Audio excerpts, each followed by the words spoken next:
네, 많은 사람이 이제 기억하는 것이 이번 4차 핵실험 직전에 잠수함에서 미사일 발사한 것 성공했다고 북한이 주장한 건데 관련된 얘기 좀 하나씩 보겠습니다. 잠수함에서 쏜다. 이건 어떤 의미입니까? 잠수함에서 쏜다고 하는 것은 네. 어디에서든지 네. 어느 곳에든지 기습적으로 발사할 수 있다라는 네. 능력이거든요. 즉 네. 핵 보유의 마지막 단계입니다. 네. 그것이 수소폭탄이 되든 그냥 일반 플루토늄 또는 고농축 우라늄 원자폭탄이 되든 네. 잠수함에서 쏘는 것이 마지막 단계예요. 그래서 지금 북한이 그 심폴이라는 곳에서 잠수함 심포급 잠수함 1,800톤 정도 되는 심포급 네. 잠수함을 지금 만들고 있습니다. 네. 그것을 지금 계속 시험 운항하고 있는 것이 우리 군 당국의 그 감시를 하고 있어요. 그러면은 저기에 한 발에서 두 발 정도의 SLBM을 장착을 할 수 있는 잠수함을 이제 만들었습니다. 그것을 계속 이제 잠수함을 안정화시키기 위한 테스트를 하고 있어요.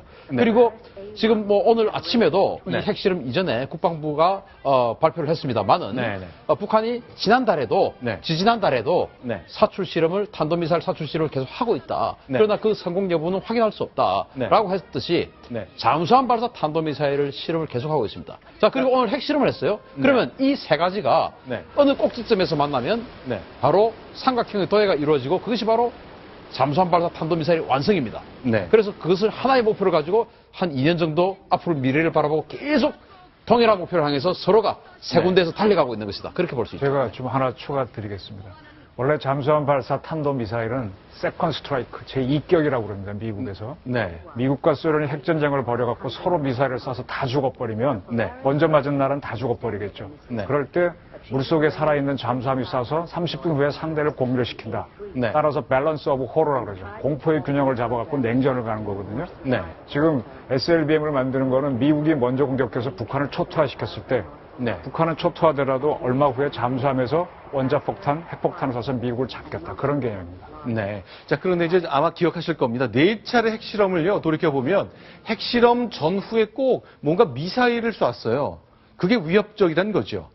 그렇습니다. 왜냐하면은 핵무기를 개발하면 미사일이라는 운반 수단을 가지고 공격을 해야 됩니다. 그렇기 네. 때문에 핵실험을 하기 전후에 네. 지금까지 북한은 3차례 걸쳐서 항상 먼저 미사일 발사 실험을 하고 그 다음에 핵실험을 가하는 이런 전형적인 패턴을 보여왔는데 네. 이번에는 예외적으로 네.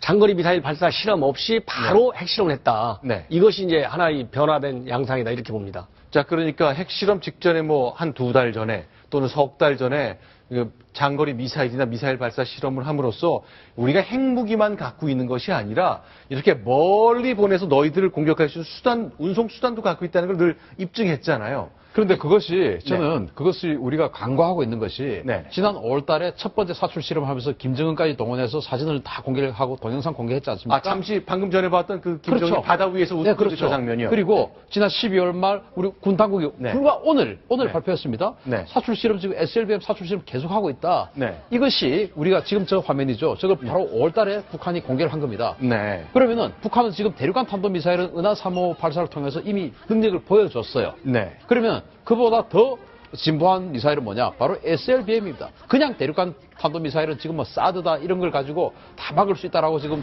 하고 또 사드 배치 논란만 야기시키는 건데 네. 사실 이 SLBM이 있으면 네. 사드 큰 의미가 없습니다. 네. 그냥 대륙간 탄도미사일 발사 실험을 하면 사드가 굉장히 유용한 거예요. 왜? 네.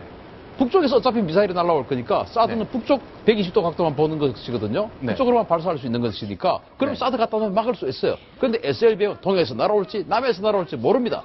따라서 사드는 SLBM과는 별로 관계가 없다. 그러니까 사드 논란도 일으키지 않고 네. 그리고 이 SLBM 발사 실험을 했는데 우리는 그것을 크게 뭐 어떤 그 큰 위기의식을 네. 가지지 않고 그냥 넘어가 버린 것이죠. 네. 그러나 북한은 사실은 따지고 보면 한 겁니다. 그 네. 패턴을 그대로 이어온 것이죠.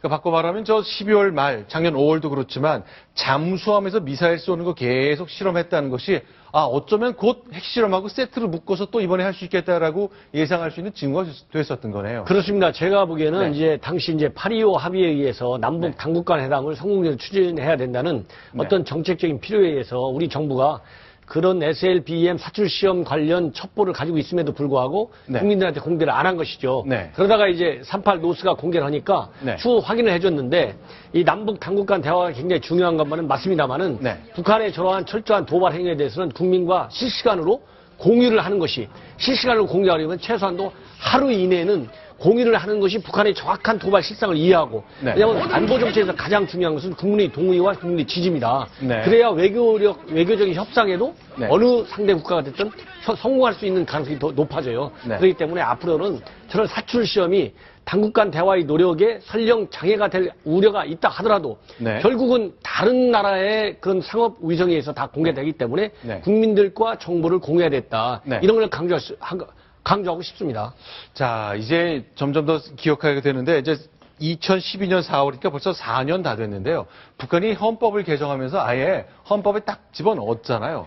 그 전까지는 비핵화가 김일성의 유훈이라면서 마치 협상만 잘하면 핵무기를 포기할 것처럼 얘기했지만 4년 전에 이렇게 헌법에 딱 박아 넣었기 때문에 우리가 걱정했었는데 결국 이런 상황까지 계속 진행이 된 겁니다. 자, 헌법에 김정일 이렇게 썼네요. 김정일 동지께서는 우리 조국의 불패의 정치 사상 강국, 핵 보유, 무적의 군사 강국으로 전변시키셨다. 자, 역시 헌법에조차 김정일 동지라는 표현까지 들어갈 정도인데요.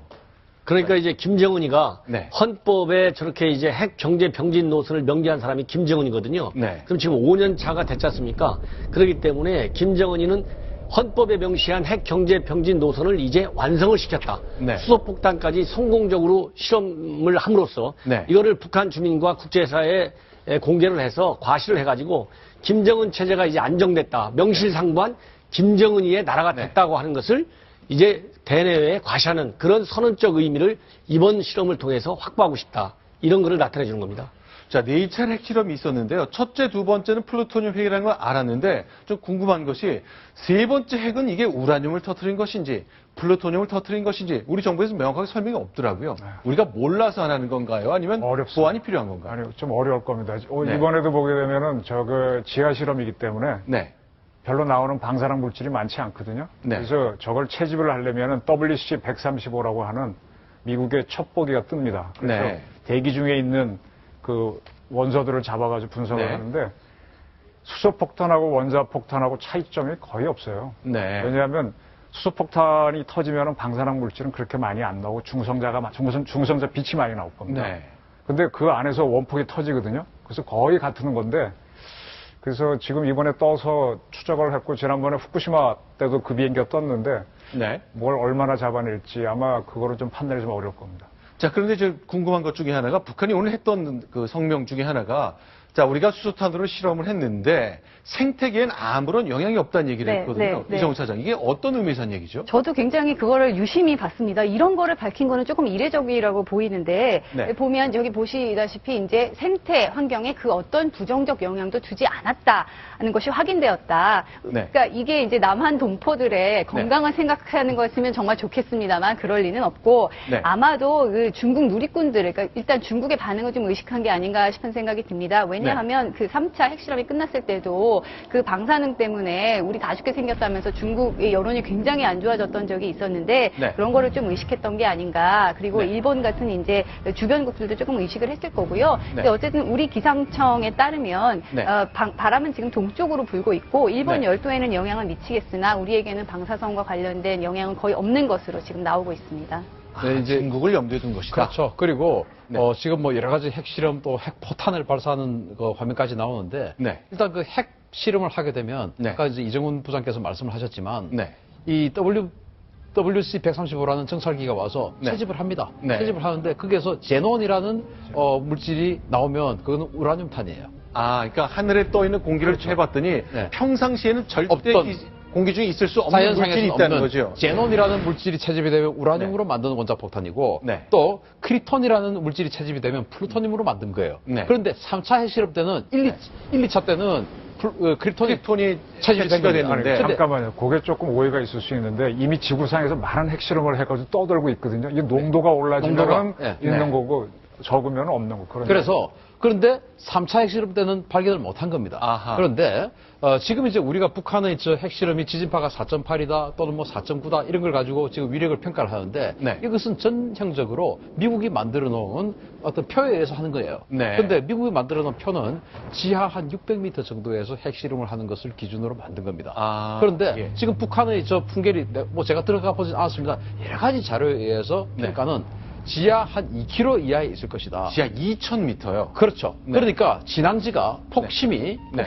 600m 지하에서 터지는 것을 우리가 탐지하는 것, 그리고 밖으로 뿜어져 나오는 대기 중의 어떤 원소, 네. 그리고 지하 2km에서 해서 우리가 느끼는 지진의 네. 어떤 그 파괴력과 능력 이런 것들은 다를 수밖에 없습니다. 그렇죠. 따라서 지금 3차 핵실험도 여러 가지 방어막을 만들었다고 북한의 그 기록 영화에도 나오지 않습니까? 네. 그래서 우리가 자기들이 어떤 능력을 가지고 있는지를 적에게 알려주지 않는 것도 굉장히 중요한 첫 버전입니다. 그렇죠. 따라서 이게 플루토늄 탄이냐, 우라늄 탄이냐, 그걸 가지고 우리가 궁금하게끔 만드는 것, 네. 이것이 굉장히 중요한데, 그러나 오늘 이춘희 아나운서의 네.